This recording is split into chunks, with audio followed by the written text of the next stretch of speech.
nafi'ah wa rizqan tayyibah wa amalan mutaqabbalah. Allahumma salli ala Muhammad wa ala ali Muhammad.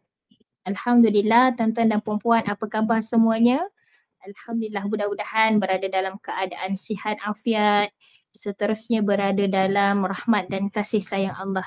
Baik, tuan-tuan dan puan-puan yang saya kasihi, malam ini di malam yang penuh barakah, kita mulakan kelas kita malam ini dengan bacaan Ummul Kitab Al-Fatihah. Bismillahirrahmanirrahim.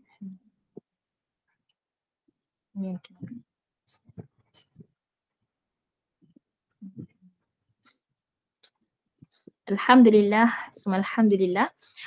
Tuan-tuan dan puan-puan, malam ni saya berada bersiaran dari kampung. Jadinya dia suasana dekat kampung lah ni. Kalau tuan-tuan dan puan-puan ada dengar bunyi cengkerik, ada bunyi-bunyi itu, di suasana kampung. Dan saya berada di luar kawasan rumah lah ni. Sebab inilah dia punya internet yang terbaik. Tapi kalau suara saya tiba-tiba tak ada, lepas tu internet dia lag, beritahu saya ataupun buka mic bagi tahu saya. Baik, insya-Allah pada malam ini tuan-tuan dan puan-puan yang saya kasihi sekalian, kita akan pergi kepada surah Al-Ikhlas. Setelah kita menelusuri surah An-Nas, kemudian diikuti surah Al-Falaq, dan hari ini kita nak membicarakan, berkongsi tentang surah Al-Ikhlas. Baik, sebelum itu izinkan saya untuk share screen. Okay, baik.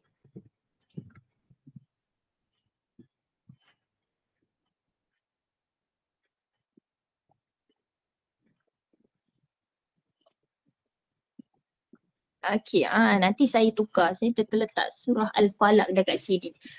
Dia sebenarnya surah Al-Ikhlas. Okey. Jadi nanti saya edit dahulu, kemudian saya berikan kepada tuan-tuan dan puan-puan untuk slide ni lah. Dan saya terlupa juga Encik Zaim nanti ikatkan saya tadabbur surah Al-Falaq yang lepas pun saya belum berikan slide lagi. Nanti bolehlah tuan-tuan dan puan-puan untuk buat ulang kaji, untuk semak semula, tambah baik nota tersebut ya. Baik, insya-Allah. Untuk tadabbur surah Al-Ikhlas ini, bismillahirrahmanirrahim. Kita mulakan setelah kita merentasi surah surah An-Nas, kemudian surah Al-Falaq, dan sekarang kita berada di dalam surah Al-Ikhlas. Okay. Sebelum tu saya minta maaf tuan-tuan dan puan-puan sebab saya baru baik daripada demam, jadi dia ada batuk sedikit dan mungkin suara tu dia macam serak-serak sikit. Tapi tak apa, mudah-mudahan Allah SWT berkati kita pada malam ini dan mempermudahkannya. Baik, insya-Allah untuk surah Al-Ikhlas ini, surah Al-Ikhlas seperti mana yang kita tahu, surah ini adalah surah yang pendek. Tetapi surah ini subhanallah tuan-tuan dan puan-puan, dia sangat penting untuk kita fahami, untuk kita telusuri. Surah ini adalah termasuk dalam kategori surah Makkiyah dan dia berada di hujung sekali. Dia sebagai penutup lah kita katakan dalam surah-surah dalam Al-Quran ini. Dan surah ini adalah surah ketiga daripada 5 surah yang bermula dengan kul. Baik, yang pertama adalah surah Al-Jin. Dimula dengan surah kul. Kemudian kul ya ayyuhal kafirun. Kemudian diikuti kul huwallahu ahad. Kemudian surah Al-Falaq, kul a'udzu birabbil falaq, dan seterusnya kepada surah An-Nas, kul a'udzu birabbin nas.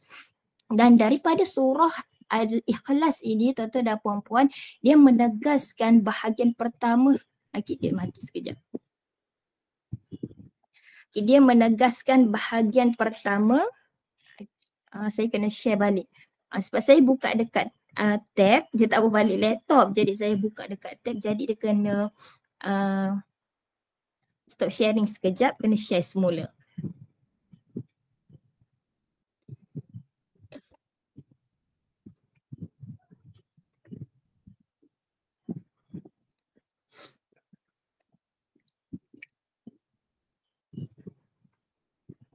Baik, dia menegaskan bahagian pertama surah Al-Fatihah iaitu pujian dan pengiktirafan kepada Allah Subhanahu Wa Taala. Baik, jika tuan-tuan dan puan-puan yang saya kasihi sekalian ingat tentang surah Al-Falaq dan surah An-Nas ini, di bahagian yang ketiga ini surah Al-Nas dan surah Al-Falaq, dia menegaskan bahagian kedua surah Al-Fatihah iaitu apa yang kita perlu minta kepada Allah Subhanahu Wa Taala, iaitu perlindungan daripada was-was syaitan, kemudian perlindungan daripada surah Al-Falaq itu daripada kejahatan makhluk. Jadi pada ayat surah Al-Ikhlas ini, dia menegaskan bahagian pertama surah Al-Fatihah iaitu pujian dan pengiktirafan kepada Allah Subhanahu Wa Taala. Sebagaimana kita tahu dalam surah Al-Fatihah, bahagian yang pertama adalah kita memuji muja Allah Subhanahu Wa Taala. Alhamdulillahi Rabbil Alamin. Ar-Rahmanir Rahim. Rabbil Alamin, Tuhan yang memelihara sekalian alam. Ar-Rahmanir Rahim, yang maha pemurah lagi maha mengasihani. Dan yang seterusnya Malik Yaumiddin, yang menguasai hari pembalasan. Jadi pada surah Al-Ikhlas ini, dia menegaskan bahagian pertama surah Al-Fatihah itu iaitu pujian dan pengiktirafan kepada Allah Subhanahu Wa Taala. Nanti kita akan lihat bagaimana di dalam surah Al-Ikhlas ini dia nak menegaskan daripada surah Al-Fatihah tersebut. Jadi dalam kita terus kepada nama surah Al-Ikhlas ini, surah Al-Ikhlas dia berasal daripada, kita lihat kat sini surah Al-Ikhlas. Saya contoh sikit. Surah Al-Ikhlas dia berasal dari kalimah khalasa. Khalasa, iaitu sesuatu yang tidak bercampur aduk dengan sesuatu kotoran. Saya tuliskan sikit kat sini.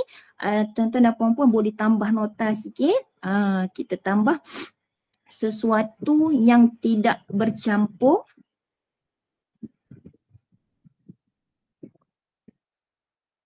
aduk dengan sesuatu kotoran.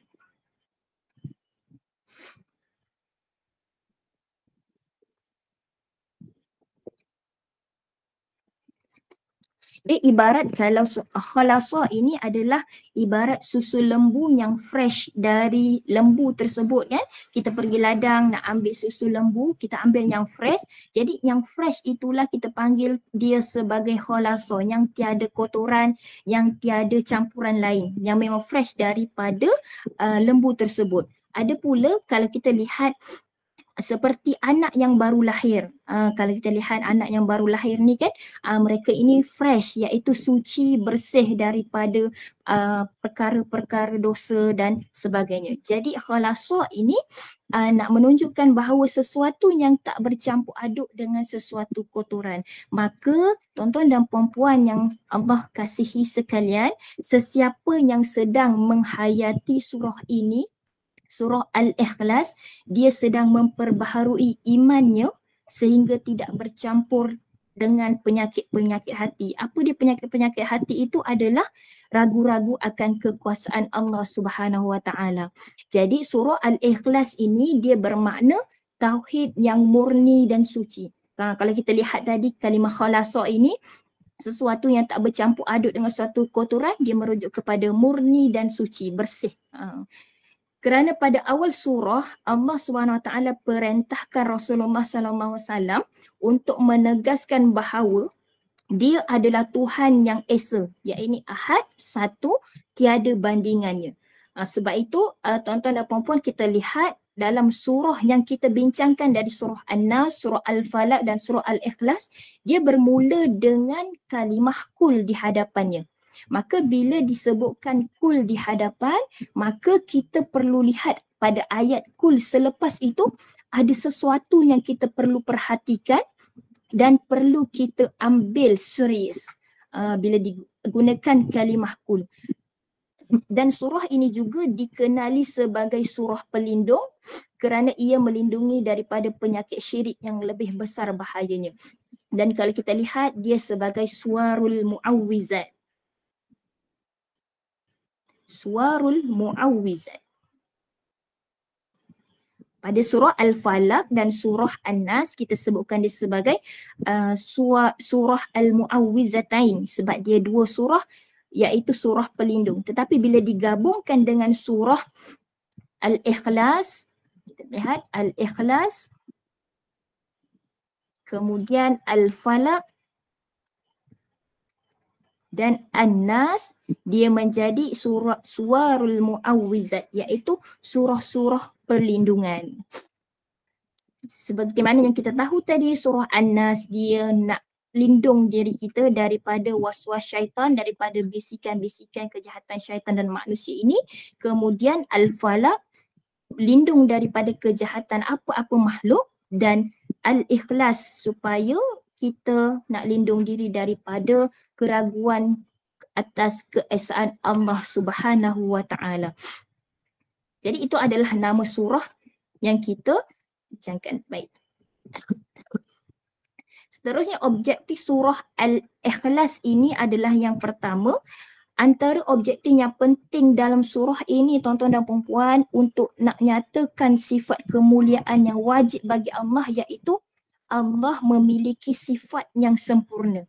Tiada yang lebih sempurna melainkan Allah Subhanahu wa taala.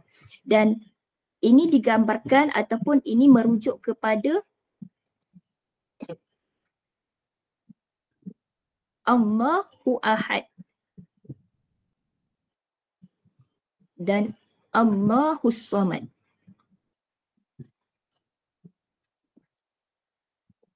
Dan yang kedua, nak menyatakan perkara yang wajib kita bersihkan Allah Subhanahu wa taala daripada segala sifat kelemahan dan kekurangan serta kesamaan dengan makhluk.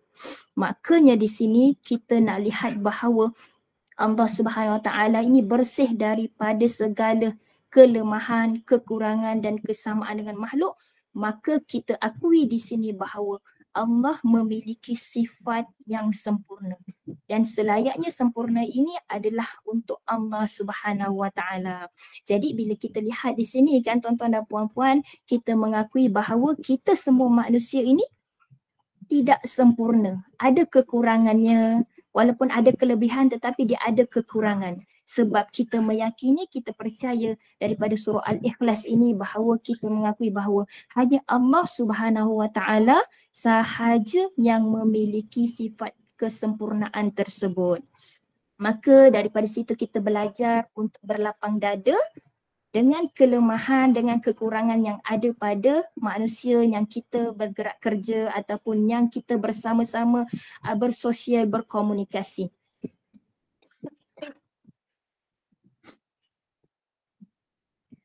Baik, seterusnya kita masuk kepada ayat yang pertama, tadabbur surah Al-Ikhlas ayat pertama.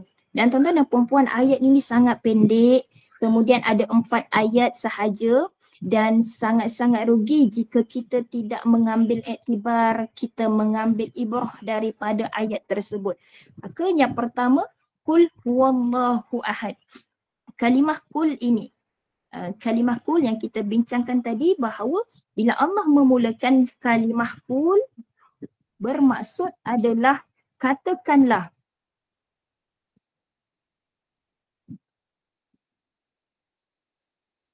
Tuan-tuan dan puan-puan, dekat rumah saya ni hujan. Dengar tak suara saya? Dengar saya. Dengar tapi bukan Boleh dengar lagi ya? Boleh. Dengar. Alhamdulillah, terima kasih. Kita teruskan. Subhanallah, cuaca dekat sini petang tadi sangat panas agaknya kan? Sangat panas, kemudian tak berangin, tapi malamnya alhamdulillah ada nikmat Allah berikan hujan. Allahumma sayyiban nafi'an. Mudah-mudahan hujan ini yang membawa manfaat dan hujan yang bawa barakah insya-Allah. Baik, tuan-tuan dan puan-puan, kita sambung. Kalimah pertama yang Allah mulakan dalam surah ini adalah kalimah Qul. Qul ini katakanlah. Siapa yang perlu katakan? Katakanlah wahai Muhammad. Maka bila Allah meletakkan kalimah Qul di hadapan ini, ia secara tidak langsung mengingatkan kepada kita untuk berkata begitu. Wahai Aini, wahai Tizai, wahai Puan Jannah, wahai kita semua, katakanlah, wahai Muhammad, Tuhanku ialah Allah yang Maha Esa. Dan inilah sekarang yang kita sedang meyakini, sedang mengakui akan Allah Subhanahu Wa Taala, Tuhan yang tunggal, Tuhan yang Maha Esa. Jadi, Qul huwallahu ahad. Dan tuan-tuan dan puan-puan, bila lihat dekat sini, Allah meletakkan kalimah huwa dan Allah. Dalam bahasa Arab, kalau huwa ini adalah merujuk kepada dia. Dia ini contoh kita cakap dia adalah perbualan antara dua orang merujuk kepada orang yang ketiga. Dia menunjukkan bahawa tiada orang lain, dia lah tu. Kita kata begitu. Tapi dalam ayat ini Allah menggunakan kalimah Qul huwallahu ahad, iaitu adanya. Allah meletakkan kalimah huwa, iaitu dia, Allah. Maksudnya di sini adalah tiada selain Allah Subhanahu Wa Taala yang memiliki sifat Maha Esa ini. Dan tuan-tuan dan puan-puan, inilah pokok pangkal akidah, puncak dari kepercayaan kita bahawa kita menyatakan bahawa Allah lah yang Maha Esa, Allah lah yang satu, Allah lah yang tunggal. Dan ini pengakuan atas kesatuan, atas keesaan atau tunggalnya Allah Subhanahu Wa Taala, dan kepercayaan itulah yang dinamakan tauhid. Dan tuan-tuan dan puan-puan, kita merujuk kepada buku Tadabbur Hikmah Juz Amma juga yang saya masukkan juga dalam poin-poin dalam ni. Dan Hafsah menyebutkan bahawa tidak ada yang menyamainya, tidak ada yang menyerupainya, dan tidak pula ada teman hidupnya. Bermakna apa tuan-tuan dan puan-puan? Bahawa tadi kita tahu bahawa surah Al-Ikhlas itu adalah murni dan suci. Maka kita menyusun fikiran yang suci murni ini, tulis ikhlas ini, bahawa tidak mungkin Tuhan itu lebih dari satu. Maksud inilah ayatnya bahawa nak mengatakan bahawa Allah itulah yang Esa, Allah itulah yang satu, Allah itulah yang tunggal. Kerana mustahillah, kata Hamkar kata dalam Tadabbur Hikmah Juz Amma ini, kata kerana mustahillah kalau Allah ini dia lebih dari satu. Kerana kalau dia berbilang, ada dua, ada tiga, ada empat, maka terbahagilah kekuasaannya. Maka kekuasaannya yang terbagi itu artinya sama-sama kurang berkuasa. Sebagai contoh, kita lihat kerajaan negeri, ada kerajaan persekutuan, ada adun. Mereka ini mempunyai bidang-bidang kuasa masing-masing. Dan ada perkara ataupun ada bidang kuasa adun yang tidak boleh dilakukan oleh kerajaan negeri. Ada bidang kuasa kerajaan negeri tidak boleh dilakukan oleh kerajaan persekutuan. Jadi di sini kita nampak kekuasaannya ini terbagi-bagi, artinya sama-sama kurang berkuasa. Dan di sini menunjukkan bahawa Allah satu-satunya yang berkuasa sepenuhnya. Dan mustahillah kalau Allah Subhanahu Wa Taala dia lebih dari satu, yang disebutkan oleh Allah dalam Al-Quran.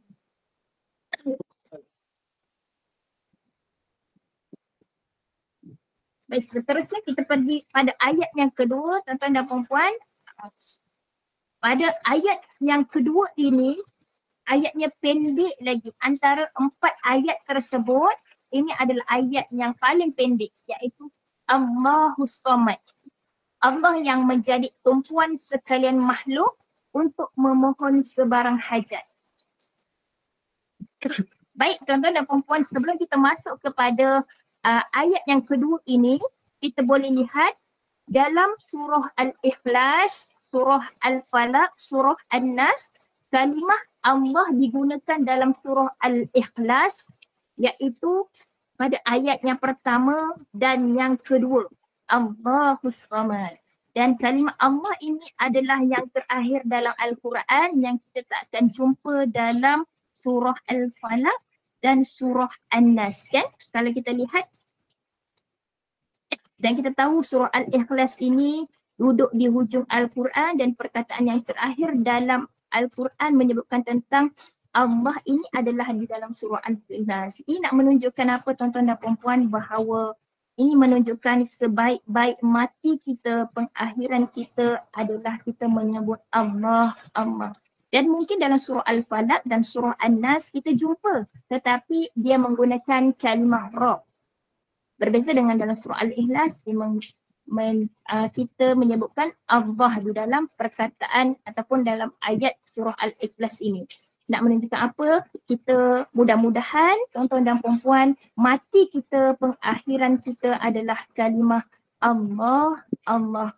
Mudah-mudahan Allah perkenankan.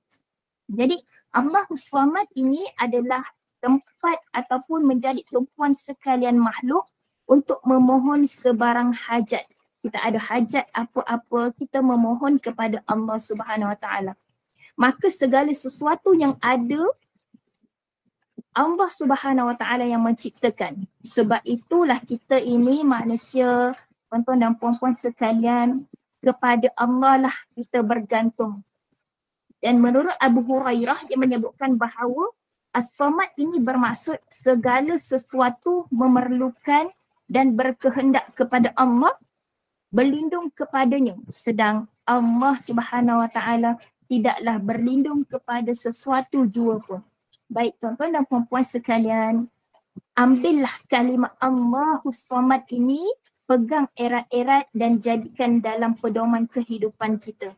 Kerana apa? Kerana kita yakin di dalam ayat ini semua makhluk, semua manusia memohon kepada Allah Subhanahu Wa Taala sebarang hajat. Jadi Husain bin Fadal dia menyebutkan kalimah As-Samad ini adalah dia berbuat apa yang dia mahu dan menetapkan apa yang dia kehendaki. Maka kita percaya, bila kita percaya Allah As-Samad ini tuan-tuan dan puan-puan, maka ujian yang datang kita memikirkan ataupun kita bersangka bahawa ujian yang datang hendak tingkatkan kebergantungan diriku kepada Allah Subhanahu Wa Taala. Dan ini pandangan orang-orang yang beriman tuan-tuan dan puan-puan. Apa sahaja ujian, apa sahaja musibah, apa sahaja perkara yang tidak menyenangkan yang datang menimpa kepadanya, maka dia melihat bahawa ini peluang untuk mendekatkan diri kepada Allah Subhanahu Wa Taala. Maka Allahus Samad adalah tempat kita memohon pertolongan. Dan daripada situ kita percaya bukanlah manusia yang kita minta pertolongan, hatta pasangan kita, suami kita, isteri kita, maka Allah Subhanahu Wa Taala tempat kita memohon pertolongan. Dan makna tempat tumpuan ini, As-Samad ini tuan-tuan dan puan-puan, dia ada 3 yang disebutkan, iaitu yang pertama, tempat tumpuan permohonan, tempat pergantungan. Maka di sini tiada tempat untuk bermohon, tiada tempat untuk meminta, tiada tempat untuk bergantung, melainkan kepada Allah Subhanahu Wa Taala. Itu yang pertama. Yang kedua, As-Samad ini adalah ketua yang semua makhluk bergantung kepadanya, iaitu Allah Subhanahu Wa Taala. Dan yang ketiga, tempat diangkat segala permohonan dan meminta hajat. Maka tuan-tuan dan puan-puan, jika kita ada permohonan, ada hajat yang besar, atau permohonan kita, hajat kita sekecil-kecil perkara, maka Allah Subhanahu Wa Taala memiliki nama As-Samad. Maka mintalah kepada Allah As-Samad. Belajar untuk meminta kepada Allah Subhanahu Wa Taala sebelum kita bergantung harap kepada manusia. Kerana kita tahu manusia ini tidak sempurna, ada kelemahan, ada kekurangan.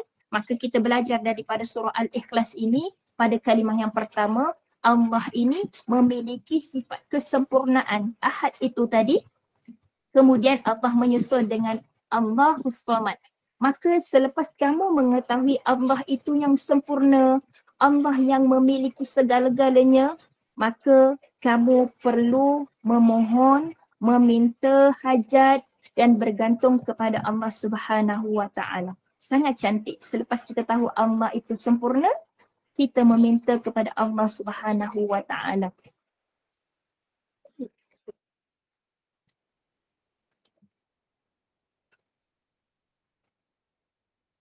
Baik, seterusnya kita pergi kepada surah Al-Ikhlas ayat yang ketiga, tuan-tuan dan puan-puan. Selepas kita tahu bahawa Allah Subhanahu wa Ta'ala tadi As-Samad, yang tempat kita meminta, tempat kita bergantung, dan Muqatil menyebutkan bahawa As-Samad tadi juga adalah yang maha sempurna, yang tidak ada cacatnya. Kemudian kita pergi kepada lam yalid wa lam yulad, iaitu ia tidak beranak dan ia pula tidak diperanakkan. Maka daripada ayat ini nak menyebutkan bahawa Allah Subhanahu wa Ta'ala tidak beranak dan tidak pula diperanakkan. Maka tiada ibu bapa dan tiada anak. Dan Hamka di dalam tafsir Al-Azhar menyebutkan, dalam tadabbur hikmahnya juga, dia menyebutkan mustahil Allah Subhanahu wa Ta'ala beranak. Kerana yang memerlukan anak hanyalah makhluk bernyawa yang menghendaki keturunan yang akan melanjutkan hidupnya. Sebab itu kan tuan-tuan dan puan-puan, kalaulah seseorang pasangan ataupun yang sudah berkahwin, dia akan merasakan risau, bimbang, cemas kalau dia tidak mendapat anak keturunan.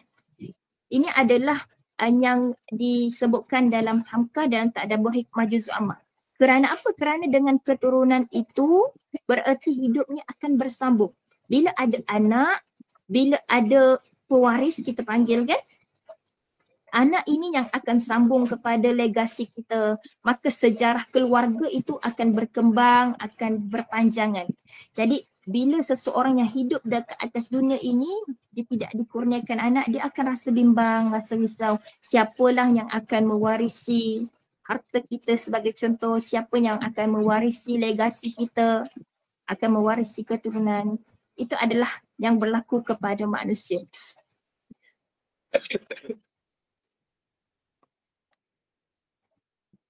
Tetapi seseorang yang hidup tadi, yang tadi dia adalah situasi yang mereka ini hidup di atas dunia tetapi tidak dikurniakan zuriat. Berbeza pula dengan seseorang yang hidup di atas dunia lalu beranak dan bersambung lagi dengan cucu, cicit, maka besarlah keluarganya itu dan dia merasakan gembira meskipun dia tahu dia akan mati, tapi dia merasa ada penyambung hidupnya, ada penyambung legasinya. Oleh sebab itu, tuan-tuan dan puan-puan, Allah Subhanahu wa Ta'ala mustahil memerlukan anak. Sebab Allah Subhanahu wa Ta'ala hidup terus, Al-Hayy, tidak akan pernah mati-mati, Al-Qayyum. Dan Allah juga tidak beranakkan jin, tidak beranakkan manusia atau malaikat. Dan tiada siapa juga yang memperanakkannya. Allah Subhanahu Wa Ta'ala yang terawal, awal, al-awwal, tiada yang sebelumnya, dan dia juga terakhir, tiada siapa selepasnya, al-akhir. Jika semua makhluk mati atau binasa, hanya Allah Subhanahu Wa Ta'ala yang kekal. Ini yang kita kena ingat, yang kita kena tahu bahawa apa-apa yang ada di atas muka bumi ini juga tidak kekal, yang kekal hanyalah Allah Subhanahu Wa Ta'ala. Dan apabila kita melihat daripada ayat ini, kita berfikiran bahawa bagaimana generasi nanti yang kita akan tinggalkan. Tuan-tuan dan puan-puan, ia juga menjadi muhasabah kepada kita juga bahawa di dalam Tadabbur Hikmah Juz' Amma ini disebutkan tentang legasi yang kita akan tinggalkan, keturunan itu, bagaimana legasi sesebuah legasi keluarga itu yang akan kita tinggalkan nanti. Jadi pada ayat yang ketiga ini nak menjelaskan kepada kita bahawa Allah Subhanahu Wa Ta'ala itu tidak beranak dan ia pula tidak diperanakkan.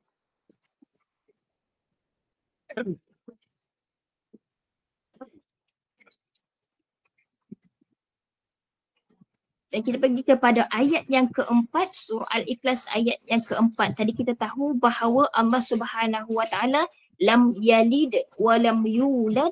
Pada ayat yang keempat ini, wa lam yakul lahu kufuwan ahad.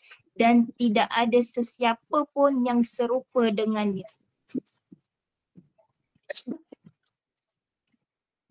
Baik, yang pertama di sini kita lihat tidak ada sesiapa atau sesuatu apa pun yang setara, sebanding, setara satu kedudukan dengan Allah Subhanahu Wa Taala. Sebab kita tahu tadi pada ayat yang pertama, Allah memperkenalkan sifat kesempurnaannya. Allah itu Esa, tunggal dan memiliki kesempurnaan yang disebutkan Muqatil bahawa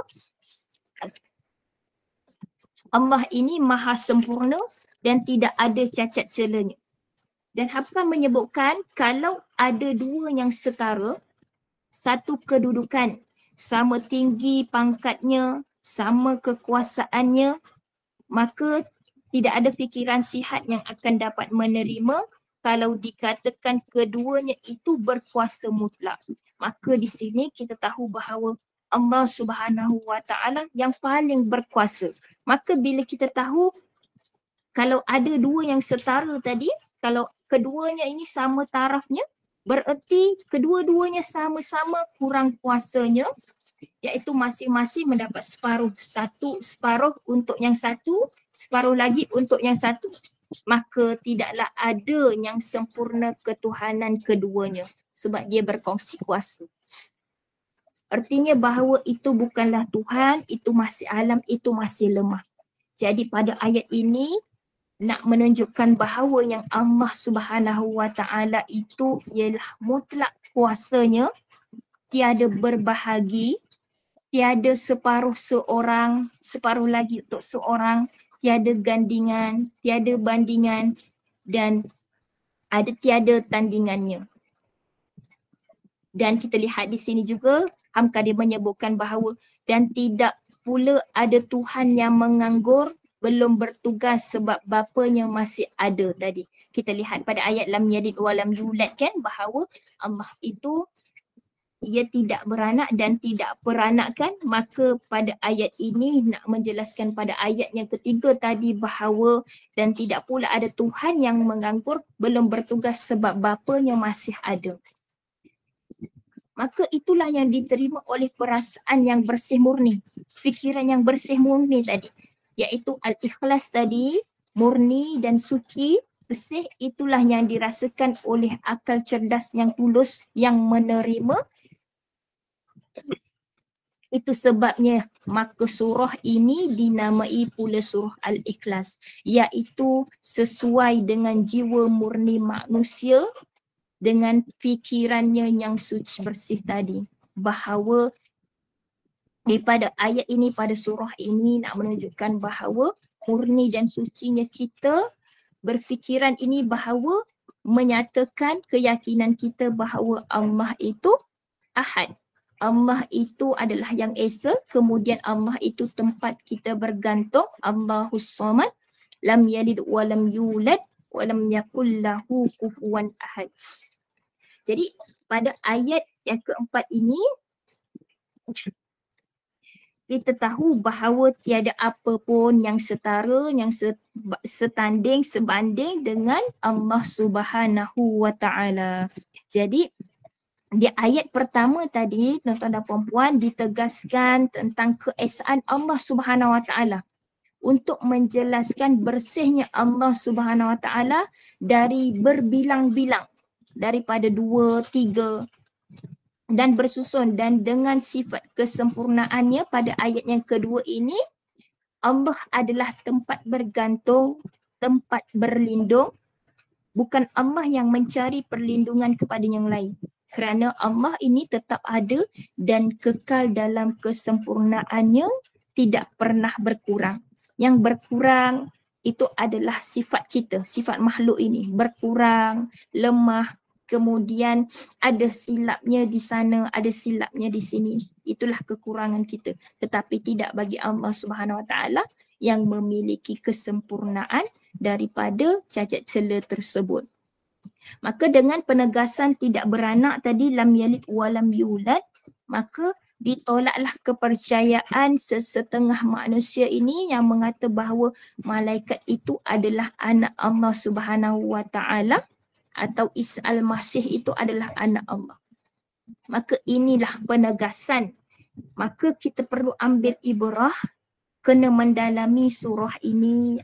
Kalau tuan-tuan dan puan-puan ada ada program atau nak tadabbur surah Al-Ikhlas, puan-puan, tuan-tuan dan puan-puan boleh sertai lagi untuk kita sama-sama mengetahui daripada pandangan asatizah yang berbeza. Sebab setiap kali kita akan tadabbur, kita akan bertemu dengan hazanah-hazanah yang baru. Sebab itulah Al-Quran dia akan mengeluarkan hazanah-hazanah. Selagi kita mencari, kita gali kan, dia akan memberikan satu ilmu yang baru yang pada sebelum ini kita dah tadabbur dah surah Al-Ikhlas ni, surah Al-Falaq, surah An-Nas kita dah tadabbur. Tetapi setiap kali kita tadabbur surah yang sama, insya-Allah tuan-tuan dan puan-puan akan menemui sesuatu yang baharu.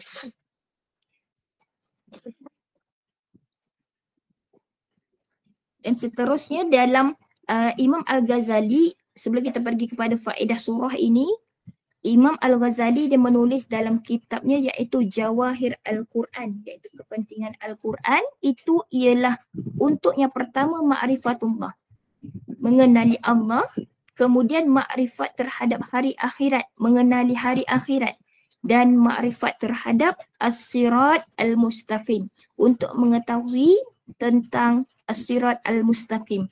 Dan ketiga, pengetahuan ini sangat utama pentingnya. Adapun yang lain dia adalah pengiring-pengiring dari yang tiga ini. Maka tuan-tuan dan puan-puan, surah Al-Ikhlas ini adalah mengandungi satu daripada makrifat yang tiga ini, iaitu makrifatullah.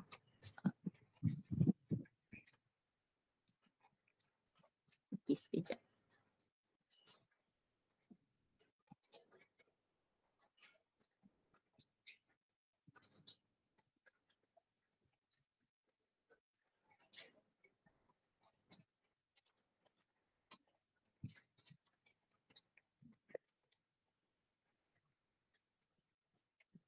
Dan dalam Imam Al-Ghazali ini menyebutkan lagi bahawa ma'rifatullah itu mengenali Allah itu dengan membersihkannya, mensucikan fikiran terhadapnya dengan mentauhidkannya daripada jenis dan macam-macam yang berlaku pada hari ini kan tuan-tuan dan puan-puan.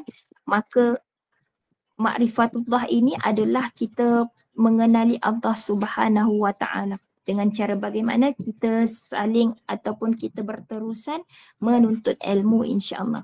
Baik tuan-tuan dan puan-puan, daripada faedah surah Al-Ikhlas ini, yang pertama, surah Al-Ikhlas yang mulia ini menafikan beberapa perkara ke atas Allah Subhanahu wa taala. Yang pertama, menafikan sebarang bentuk persamaan dengan Allah Subhanahu wa taala.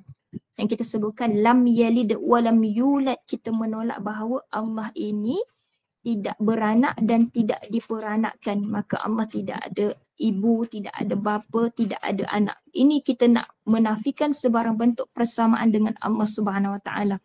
Dan yang kedua, kita menafikan segala kelemahan dan kekurangan. Tidak beranak dan tidak diperanakkan kerana orang yang mahukan anak ialah orang yang lemah dan berhajat. Jadi tuan-tuan dan puan-puan, surah Al-Ikhlas ini kan, surah Al-Ikhlas ini kita melihat bahawa Allah ini memiliki kekuatan, Allah memiliki kesempurnaan sehingga kan makhluknya bergantung kepada Allah Subhanahu wa taala. Terutama kita sebagai manusia ini, kita sangat-sangat mengharap, kita sangat-sangat berhajat kepada Allah Subhanahu wa taala sebagaimana yang disebutkan dalam surah Fatir ayat ke-15, ya ayyuhan nasu antumul fuqara'u ilallah wallahu wal ghaniyyul hamid, iaitu wahai sekalian manusia, ya ayyuhan nas antumul fuqara. Allah menyebutkan bahawa kamu ini adalah fuqara, kamu ini adalah lemah, kamu ini adalah orang yang fakir, iaitu yang memerlukan bantuan. antumul fuqara'u ilallah. Kamu ini yang memerlukan kepada Allah Subhanahu wa taala. Dan menariknya ayat surah Al-Fatir, surah Fatir ayat 15 ini ditutup dengan wallahu wal ghaniyyul hamid, iaitu Allah tahu kita tadi antumul fuqara'. Allah tahu bahawa kita ini sangat memerlukan Allah Subhanahu wa taala. Allah memperkenalkan pada ayat di hujungnya wallahu huwal ghaniyyul hamid, dan Allah itu yang maha kaya dan maha terpuji. Maka di situ kita belajar bahawa kamu tadi lemah, kamu itu fakir, fuqara tadi, maka Allah kata ada aku ini wallahu wal ghani, yang maha kaya dan yang maha terpuji. Maka pujilah aku, pujilah Allah Subhanahu wa taala, sebab kita tahu tadi kita lemah, kita tidak mampu buat apa-apa. Jadi Allah kabarkan Al-Ghani, yang kaya itu, untuk kita semua bahawa nak meyakini bahawa Allah itulah yang memiliki segalanya, yang maha kaya dan maha terpuji. Dan yang kedua, kita nafikan dari Allah Subhanahu wa taala itu segala bentuk syirik, pasangan dan sebagainya, merujuk kepada ayat Allahus Samad tadi, iaitu kita minta pertolongan kepada Allah Subhanahu wa taala. Kita tidak memohon atau bergantung kepada tok bomoh, pawang, tangkal dan sebagainya. Ini juga yang disebutkan dalam surah Al-Falaq, yang kita minta perlindungan dari Allah Subhanahu wa taala daripada min syarrin nafasati fil uqad, daripada orang-orang yang memiliki jiwa yang keji itu, yang menghembus-hembus pada simpulan-simpulan itu kan. Jadi ini kita nak nafikan dari Allah Subhanahu Wa Taala itu segala bentuk syirik, pasangan dan sebagainya. Dia merujuk kepada hatta pasangan kita pun tidak mampu nak memberikan bantuan jika bukan dengan izin Allah Subhanahu Wa Taala. Jadi Allahus Samad ini kita sematkan dalam dada kita, buat pedoman dalam kehidupan kita, insya-Allah tuan-tuan dan puan-puan. Kemudian kita pergi kepada tazakur dan tindakan. Tazakur dan tindakan ini tuan-tuan dan puan-puan, apabila kita tadabbur sesuatu surah ataupun suatu ayat, kita keluarkan tazakur ataupun tindakan ini. Apa peringatan yang kita nak ambil daripada Allah Subhanahu Wa Taala sebutkan di dalam ayat tersebut? Dan satu soalan yang saya sebutkan adalah ketika kita berhadapan dengan ayat-ayat Allah, kita tanyakan satu soalan ini. Apa yang Allah nak saya belajar daripada ayat tersebut ataupun surah tersebut? Jadi tazakur dan tindakan ini apa yang kita nak buat selepas faham daripada ayat ini, daripada surah ini. Dan tazakur itu adalah peringatan kepada kita. Yang pertama, Rasulullah SAW mengajar kita agar selalu membaca surah ini dalam solat-solat sunat agar makin kuat dan mantap keimanan tauhid kita, tidak mudah goyah dan was-was. Dia, kalau kita baca surah Al-Ikhlas ini, sebelum ini kita baca sebagai ayat ataupun surah di dalam solat-solat kita, kali ini kita baca dengan penuh kefahaman bahawa di dalam ayat ini kita sedang mengesakan Allah Subhanahu Wa Taala, kita sedang memohon munajat kepada Allah Subhanahu Wa Taala. Dan kita lihat bahawa surah Al-Ikhlas ini tuan-tuan dan puan-puan banyak sangat kelebihannya. Iaitu kita juga digalakkan untuk membaca dalam zikir pagi dan petang kita untuk meminta Allah Subhanahu Wa Taala melindungi kita daripada perkara-perkara yang tidak diingini. Sebab itu disebutkan tadi surah Al-Falaq, An-Nas dan surah Al-Ikhlas sebagai suarul muawwizat, surah-surah perlindungan. Dan yang kedua, tuan-tuan dan puan, belajar untuk meletakkan pergantungan sepenuhnya kepada Allah Subhanahu Wa Taala. Dan daripada sini, jika kita sudah meletakkan pergantungan kepada Allah Subhanahu Wa Taala, andai sesuatu perkara yang berlaku dalam kehidupan kita tidak mengikut apa yang kita cita-citakan tadi, kita rasa kita tidak marah, kita tidak rasa kita tidak rasa menyesal kecewa. Sebab apa? Sebab kita belajar meletakkan penggantungan tadi kepada Allah Subhanahu Wa Taala. Dan dia adalah satu proses yang kita kena belajar dan terus belajar. Dan yang ketiga, tuan-tuan dan puan-puan, sentiasa memperbaharui iman kita dengan cara menuntut ilmu. Ada banyak cara dan salah satunya adalah cara menuntut ilmu untuk memperbaharui iman kita supaya iman kita ini dia terisi dengan perkara-perkara kebaikan. Sebab kadang-kala kita nak lakukan kebaikan ini bila ada motivasi kita pun lakukan. Jadi bila kita memperbaharui iman ini sama ada mendengar kuliah ke ataupun kita membaca bacaan yang baik-baik, itu juga antara cara untuk kita memperbaharui iman kita. Yang saya tuliskan dengan kat sini adalah dengan cara menuntut ilmu. Dan mudah-mudahan tuan-tuan dan puan-puan ketika tuan-tuan dan puan-puan membacakan surah Al-Ikhlas ini, ambillah masa, duduk sebentar untuk baca dengan perlahan-lahan. Sebagai contoh nanti tuan-tuan dan puan-puan bangun untuk qiyamul lail, dirikan malam, baca surah Al-Ikhlas ini bacalah dengan perlahan-lahan, dengan bacaan yang teliti. Mudah-mudahan Allah berikan ketenangan, Allah berikan kekuatan setelah kita benar-benar memahami surah Al-Ikhlas ini. Bahawa Allah itu sentiasa ada untuk kita, insya-Allah. Dan akhir sekali, tuan-tuan dan puan-puan, seperti yang saya sebutkan tadi, sesiapa yang sedang menghayati surah ini, surah Al-Falaq ini, maka dia sedang memperbaharui imannya sehingga tidak bercampur dengan penyakit-penyakit hati, iaitu meragui akan kekuasaan Allah Subhanahu Wa Taala. Maka kita belajar juga daripada surah ini apa yang berlaku, kita mengambil peluang bahawa inilah jalan untuk Allah Subhanahu Wa Taala mendekatkan diri kepadanya, insya-Allah. Okay, alhamdulillah tuan-tuan dan puan-puan, untuk malam ini surah Al-Ikhlas walaupun 4 ayat yang pendek, tetapi ayat inilah dia menjadi pokok pangkalnya yang kita sebutkan tadi kan, pokok pangkalnya akidah. Jadi insya-Allah mudah-mudahan tuan-tuan dan puan-puan yang berusaha untuk mempelajari Al-Quran, untuk memahami Al-Quran, mudah-mudahan Allah memberikan kefahaman dan seterusnya memberikan kekuatan kepada kita semua untuk terus mengamalkan apa yang kita faham, apa yang kita tadabburkan ini. Sebab akhir daripada buah tadabbur ataupun buah daripada kita membaca Al-Quran, tujuan Al-Quran diturunkan kepada kita ini akhirnya adalah kita mengamalkan ayat-ayat tersebut di dalam kehidupan kita.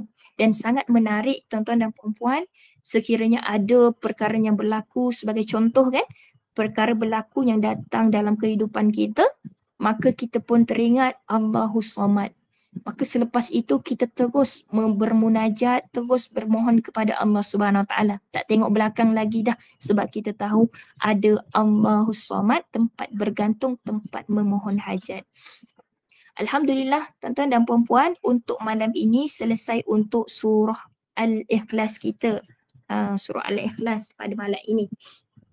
Sekiranya kita lihat nanti tuan-tuan dan puan-puan, saya akan berikan nota ini di dalam kepada Cik Zaim untuk dikongsikan kepada sekolah teratai hadis bersama dengan surah Al-Falaq, insya-Allah. Baik tuan-tuan dan puan-puan, saya kira sampai di sini saja. Kita akhiri kelas malam ini, boleh, insya-Allah. Saya mohon kemaafan jika ada terkasar bahasa, terganjur bicara, mohon kemaafan. Mudah-mudahan tuan-tuan dan puan-puan juga berada dalam keadaan yang sihat dan baik, insya-Allah. Saya mohon kemaafan juga ya. Okey, insya-Allah kita tutup kelas kita pada malam ini dengan bacaan tasbih kafarah wasuratul as. Subhanakallahumma wa bihamdika asyhadu an la ilaha illa anta astaghfiruka wa atubu ilaik. Bismillahirrahmanirrahim. Wal as innal insana lafi khusr illa alladhina amanu wa amilus solihat wa tawassaw